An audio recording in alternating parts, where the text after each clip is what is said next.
Recently کسی نے ایک واقعہ سنایا مجھے، بہت ہی معتبر خاتون نے جن کی بات کو میں رد نہیں کر سکتا، بہت نیک خاتون. انہوں نے بتایا کہ ان کے گھر میں کچھ بچے یا کچھ لوگ جو تھے وہ ایک گیم کھیل رہے تھے، اور وہ گیم ہے روحوں کو بلانے کی. اس کو بولتے ہیں ویجی بورڈ. اچھا، اس میں ہوتا کیا ہے، جیسے یہ شیشہ ہے تو اس پر رکھ کے تو ABCD اور 1 2 3 وغیرہ لکھ کے اور درمیان میں ایک سرکل بنا کے تو اس پہ گلاس کو الٹا کر کے رکھتے ہیں، اور پھر 2 3 لوگ جو ہیں وہ اپنا فنگر سے ٹچ کرتے ہیں اور پھر اس سے بات کرتے ہیں تو وہ گلاس موو کرنا شروع کر دیتے ہیں، اور ان حروف کے اوپر. میرے خیال آپ میں سے ہر ایک نے کھیل کھیلا ہوگا. نہیں، شکر اللہ کا کہ آپ نے وقت ضائع نہیں کیا. اللہ تعالیٰ کا خاص شکر ادا کریں جس نے آپ کو اس غلطی سے محفوظ رکھا. بہرحال اس لیے کہ ہم اسکول میں تھے تو کسی نے ایسا ہی کیا، اور اس پہ میں نے کافی غور کیا کہ وہ موو کرتا ہے. یعنی ایک تو ہوتا نا کوئی کر رہا ہے تو آپ کہنے نہیں تم جان بوجھ کے کر رہے ہو، لیکن وہ کرتا ہے. تو میں نے مختلف لوگوں سے پوچھا، لیکن مجھے جو اس کی صحیح انٹرپریٹیشن سمجھ میں آتی ہے یہ کہ یہ جن ہوتا ہے. ٹھیک ہے، اچھا، جنات یا شیاطین یا اس طرح کی چیز ہوتے ہیں وہ اس میں آتے ہیں، کیونکہ وہ چھوٹی سے چھوٹی جگہ پر بھی سما جاتے ہیں، گھس سکتے ہیں اندر. اگر وہ دل کے اندر سما سکتے ہیں تو گلاس تو بڑی چیز. خیر، وہ کہنے لگے کہ ہمارے گھر میں یہ کچھ لوگ کر رہے تھے تو انہوں نے ایک دوسرے کی باتیں پوچھنا شروع کر دی. اچھا یہ بتائیں فلاں کی ڈیٹ آف برتھ کیا ہے. غیب کی خبریں پھر پوچھتے ہیں نا اسے. اچھا، اب یہ کہ وہ بہت ساری باتیں جو تھی اس میں درست نکلی، لیکن کہنے لگے کہ میرے بارے میں جو کچھ بھی پوچھا کہ وہ کچھ نہ بتا سکا. کہتی میں نے اسی وقت خاموشی سے آیت الکرسی پڑھ لی.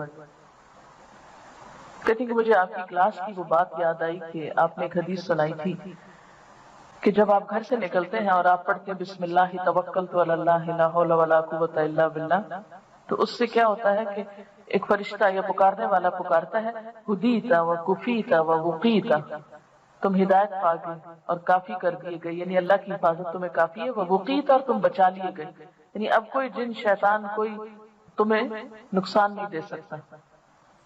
بہرحال یہاں ایک بات کی وضاحت کرتی چلی جاؤں، ایسی خبریں پوچھنا ایمان کو ضائع کرنا ہے. اس لیے کہیں میرے اس واقعے کے بتانے سے آپ گھر جا کے یہ کھیل کھیلنا نہ شروع کر دیں تو میں اس سے بری ذمہ ہوں. یہ صرف اس لیے کوٹ کیا گیا ہے کہ کبھی ہو سکتا ہے آپ سے کوئی آ کے پوچھے کہ اس کی حقیقت کیا ہے، یا یہ سچ ہے یا جھوٹ ہے، یہ کیا چیز ہے. تو اس میں عموماً ہم ایکسٹریم رویے اختیار کرتے ہیں، یا تو یہ کہتے ہیں نہیں نہیں میں تو نہیں مانتی ہے ہی کچھ نہیں، یا یہ بیٹھ جاتے ہیں اس سے حال احوال پوچھنے کے لیے اور غیب کی خبریں اور اس طرح کی باتیں. ایسی چیزوں سے جب واسطہ پیش آئے یا کوئی آپ سے آ کر پوچھے تو اس میں آپ کو معلوم ہونا چاہیے کہ جنات اور شیاطین کا ہماری زندگی میں کسی نہ کسی طرح عمل دخل ہوتا ہے. مختلف مواقع کے اذکار کرتا ہے، دعائیں پڑھتا ہے، تو اس کے جنات گرفتار رہتے ہیں، کنٹرول رہتے ہیں. ان کا منہ نہیں کھلتا کہ وہ آپ کی کوئی بات کسی کو بتا سکے. انہوں نے مجھے بتایا کہ اس طرح بہت سی ایسی باتیں انہوں نے پوچھی اور اس کے اندر انہیں پتا چلی کہ جو واقعی ہم لوگوں کو خود بھی بھولی ہوئی تھی اور ایک دوسرے کو یاد کرانے سے آئیں، لیکن ایک بات ان کے بارے میں وہ صحیح نہیں بتا سکا کیونکہ وہ اس کی انفارمیشن جو تھی وہ فیک تھی.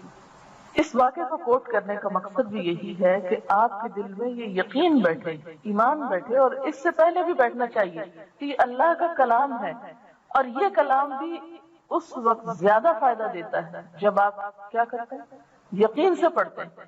مجھے اتنا افسوس اور دکھ ہوتا ہے کہ جب کوئی میرے پاس ایسا مسئلہ لے کے آتا ہے کہ انیوژل چیزیں ہو رہی ہیں تو میں انہیں کہتی ہوں آیت الکرسی پڑھو، آخری کل پڑھو. کہتے وہ بہت پڑھیں.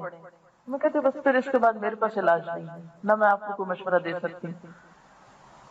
یہ کیسے ہو سکتا ہے کہ اللہ کا کلام جو اللہ کے رسول صلی اللہ علیہ وسلم نے بطور علاج بتایا وہ اثر نہ کرے؟ فرق ہے تو آپ کے اپنے یقین میں ہے.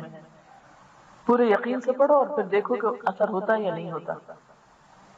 تو بنیادی طور پر کلام میں فرق نہیں ہے، کلام میں کمی نہیں ہے.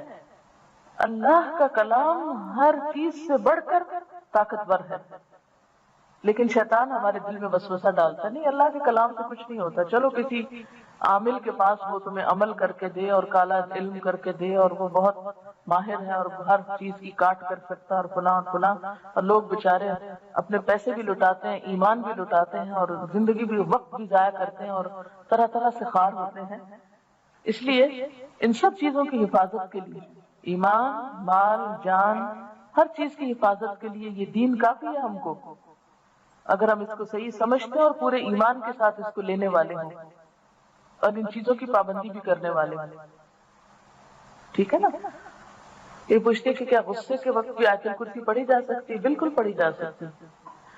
اچھا، ایک اور میں ایکسپیرینس آپ کو بتاتی ہوں چھوٹا سا۔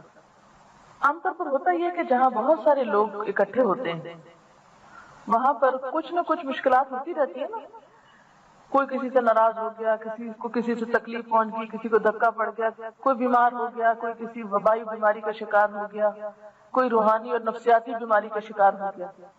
تو جب آپ دیکھیں 300-400 کی کلاس ہو تو وہاں کوئی نہ کوئی ایک آدھ پرسن ایسا ضرور ہوتا ہے کہ جو اس طرح کی مشکلات کا شکار ہو سکتا ہے، اور پھر اس کو دیکھ کے بعض اوقات دوسرے بھی ہونے لگتے ہیں۔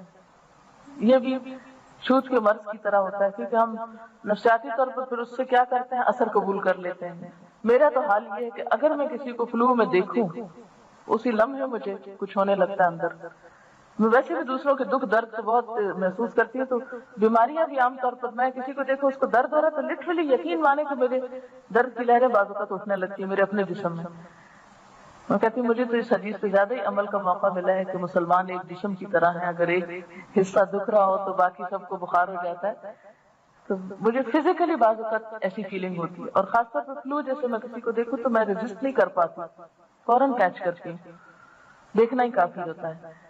اسی لیے جب مجھے ہوتا ہے تو میں کسی کے سامنے جانے سے گریز کرتی ہوں کہ کسی اور کو میری وجہ سے تکلیف نہ ہو۔ اسی طرح آپ نے نوٹ کیا ہوگا کہ اگر کسی کی آنکھیں خراب ہوں اور آپ ان میں جھانک لیں غور سے تو وہ معلوم نہیں کس چیز سے کو ریز ہوتی ہے، کیا ہوتا ہے، وہ ایک دم آپ اس کو کیچ کر لیتے ہیں۔